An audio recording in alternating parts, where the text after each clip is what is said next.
Bem, alunos, dando continuidade aqui à nossa aula, vamos continuar demonstrando aqui como que funciona aqui a linguagem Kotlin, tá? Então vamos voltar aqui no nosso arquivo mainActivity.kt. Aqui no nosso mainActivity eu já expliquei para vocês aqui alguns detalhes dessa linguagem, que é bem parecida com a linguagem Java, mas tem aqui algumas particularidades que são diferentes e até mais fáceis. Por exemplo, agora aqui, ó, quem está acostumado a programar em Java sabe que quando nós declaramos os componentes aqui na interface, nós também devemos declarar os objetos aqui no nosso código fonte. Aqui na linguagem do Kotlin isso não é necessário. Por que não é necessário? Lembra que no início da aula, na aula passada, eu falei desse plugin aqui, ó. Esse plugin me permite fazer com que, quando eu for digitar, chamar os nossos componentes, ele vai de maneira automática, como se estivesse sendo declarado os componentes da interface aqui na minha classe Java. Então, isso é uma das coisas que facilita bastante o nosso projeto. Então, vamos lá. Então, aqui, o que eu vou fazer? Eu vou começar a codificar. Vou codificar aqui uma ação para o nosso botão realizar o nosso cálculo. Vai ser da seguinte maneira. Vamos chamar aqui o nome da função aqui, calcular, vamos chamar de calcular, tá? E vou colocar aqui um parâmetro do tipo view, tá? Pois eu vou pegar essa minha função e vincular com o meu botão calcular através aqui da interface, utilizando aqui a propriedade onClick. Não vou fazer aqui através de eventos anônimos, utilizando aqui um ouvinte de eventos. Nas próximas aulas eu posso fazer isso para vocês. Então, como que eu vou declarar um parâmetro para a minha função, tá? Então, lembrando que eu tenho que colocar aqui fun, dizendo que essa aqui é uma função, o nome da função e o parâmetro dela. Então, para você colocar o parâmetro dela, é bem simples. Eu vou colocar aqui, ó, o nome do parâmetro, view, e vou selecionar aqui o objeto view. Abro e fecho chaves, normalmente como eu faço na linguagem Java. Então, para você colocar aqui o nosso código, basta você colocar abrir e fechar chaves. Então, eu devo também colocar aqui, ó, colocar aqui os dois pontos dizendo que essa variável aqui, que esse parâmetro é do tipo view, tá? Então, esse parâmetro do tipo view aqui, para quem já desenvolve aí para Java, utiliza eventos anônimos, quando a gente vai utilizar o evento onClick do nosso botão, eu tenho que implementar no parâmetro da minha função essa estrutura aqui, ó, do tipo view. Então vamos lá, vamos vincular essa função calcular já de uma vez aqui no nosso Activity, no nosso layout do nosso Activity. Vamos vir aqui no nosso layout, selecionar aqui a função, o botão calcular, tá? Lembra aí de salvar todo o projeto. Vamos clicar aqui em onClick e já apareceu aqui, ó, o nome calcular, tá? Vejam só que é bem simples você vincular um botão à sua interface. No Java você também consegue fazer isso perfeitamente. Agora vamos colocar aqui o nosso código para poder calcular esse nosso programa.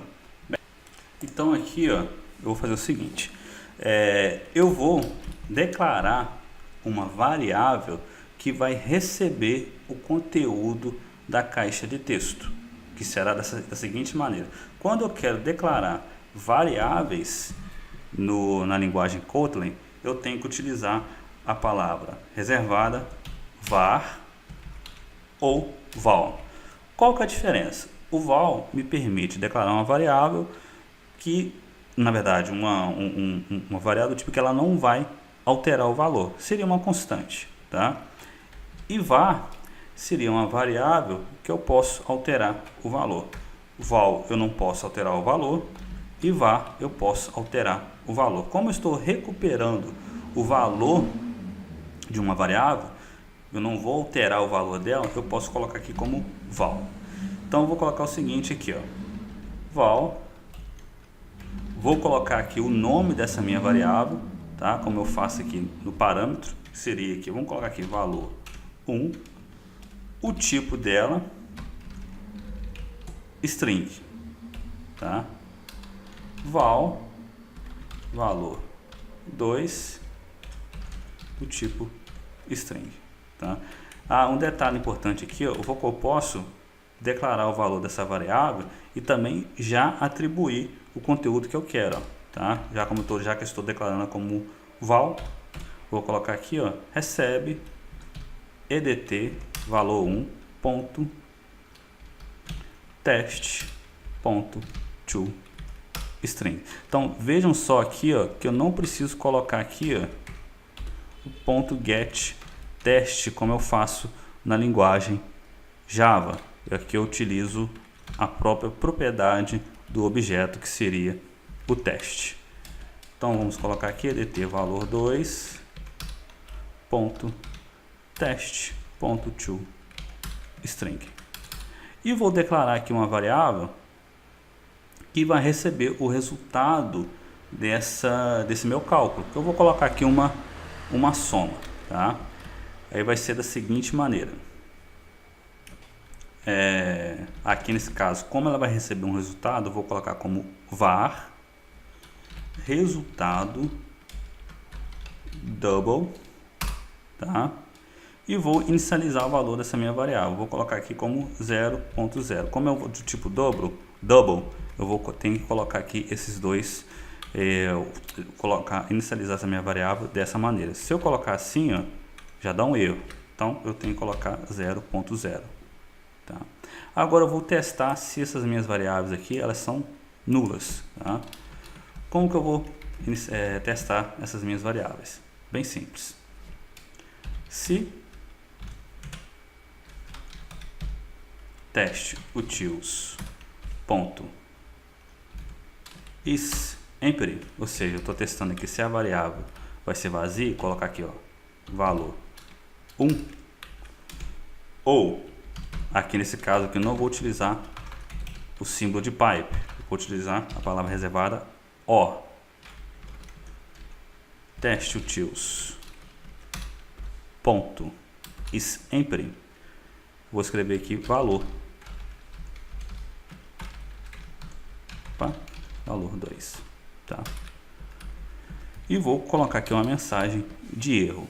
Então, como que eu vou colocar a mensagem de erro nesse meu programa? Eu vou colocar a mensagem de erro aqui, ó, tá? Escrever direto no meu campo do meu programa, beleza? Então, vamos lá. Como que eu faço isso? Se o valor 1 ou o valor 2 estiver vazio, né, então tem que escrever essa mensagem de erro em um desses campos. Só que aqui eu fiz da maneira errada, tá? Se eu quero escrever essa mensagem de erro diretamente nos campos, né, então eu tenho que testar campos de maneira separada. Então vim aqui, ó, teste.utils.isEmpty edt valor 1 ponto, edt valor 1 ponto, deixa eu apagar isso daqui, tá, faltou aqui as chaves aqui, ó, edt erro, e vou colocar a mensagem campo obrigatório. Se fosse em Java, eu teria que escrever aqui, colocar set error, tá? Agora, o que eu vou fazer? Eu vou converter isso aqui em arquivo de recurso, tá? Para eu poder conseguir atribuir o conteúdo nesse campo erro. Para eu poder converter esse meu valor em arquivo de recurso, lá no arquivo string, eu pressiono aqui Alt Enter, extract string resource. Aí eu vou colocar aqui, ó, erro campo obrigatório, que é o nome do meu arquivo de recurso, tá? Pronto.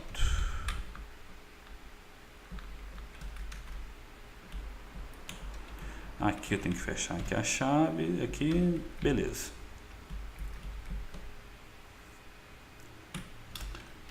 Se não,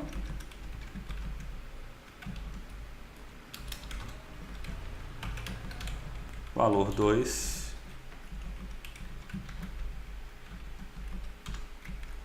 coloca aqui também a mesma coisa. Prontinho. Ou seja, se esse campo aqui não estiver preenchido, vou escrever uma mensagem de erro. Se esse campo aqui, o valor 2, não estiver preenchido, também vou escrever uma mensagem de erro no valor 2. Se eu executar aqui meu projeto, vocês vão ver que se o campo estiver vazio, ele vai atualizar e vai escrever a mensagem de erro nesses meus campos que eu estou, que eu defini aqui a minha mensagem. Um detalhe importante também, aqui do lado aqui, ó, vocês vão observar, se tiver com um raiozinho aqui, ó, exibindo igual aqui, tá exibindo aqui um raio amarelo. Se eu tiver com um raio amarelo do lado do botão Run ativado, quer dizer que eu posso clicar nesse botão, ele só vai atualizar no meu emulador, né, somente aquela alteração que eu fiz no meu projeto. Então você vai poder testar seus aplicativos de maneira mais rápida. Eu posso clicar aqui que ele vai fazer isso aqui no meu projeto, tá? Eu não tinha clicado, né, porque eu tinha esquecido de clicar nesse botão aqui, ó. Então vamos clicar aqui no botão calcular, ó, vejam só que já marcou aqui, ó, de vermelho, tá? Se eu colocar aqui, ó, tá falando que aqui tá de vermelho. Se eu clicar ali, ele vai falar que o meu campo é obrigatório, beleza? Não tá fazendo nada. Agora vamos calcular. Se os dois campos estiver preenchido, vamos calcular a nossa soma. Então vai ser resultado recebe, tá? EDT não, vamos colocar aqui, ó, double.parse não, vamos colocar aqui valor 2.toDouble, valor 1.toDouble. Vejam só que pela variável string eu já consigo converter essa minha variável string para double, tá? Então essa é bem mais simples do que você fazia aí no Java, tá? Tá aqui resultado. Agora eu vou atribuir essa minha variável resultado no meu campo de texto.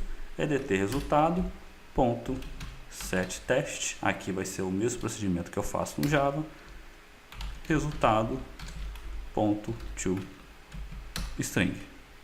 Então vejam só que é bem fácil você programar com Kotlin. Ele simplifica aqui bastante coisa no seu projeto. Vamos executar aqui. Agora dessa vez eu vou clicar nesse botão laranja e ele só vai atualizar aqui parte da minha aplicação, tá? Se eu tivesse aqui um projeto grande, né, também, né, isso iria facilitar bastante. Então vejam só aqui, ó, que ele permaneceu com os mesmos valores. Se eu clicar em calcular, aqui ó, o resultado apareceu aqui, olha lá, prontinho, funcionando perfeitamente o nosso projeto.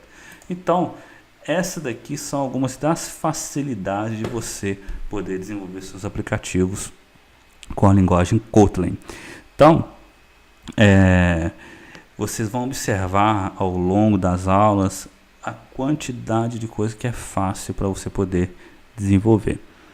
Então, gente, eu espero que vocês tenham aqui gostado dessa aula, dessas duas aulas que eu passei para vocês aqui sobre, é apenas uma introdução, tá, sobre essa ferramenta, sobre essa linguagem. Se vocês gostaram, curta aí o canal, compartilhe o vídeo aí, divulgue aí essas aulas para quem quer conhecer um pouco mais essa linguagem. Eu irei fazer mais outras aulas a respeito dessa linguagem. Então aquele grande abraço e até a próxima aula.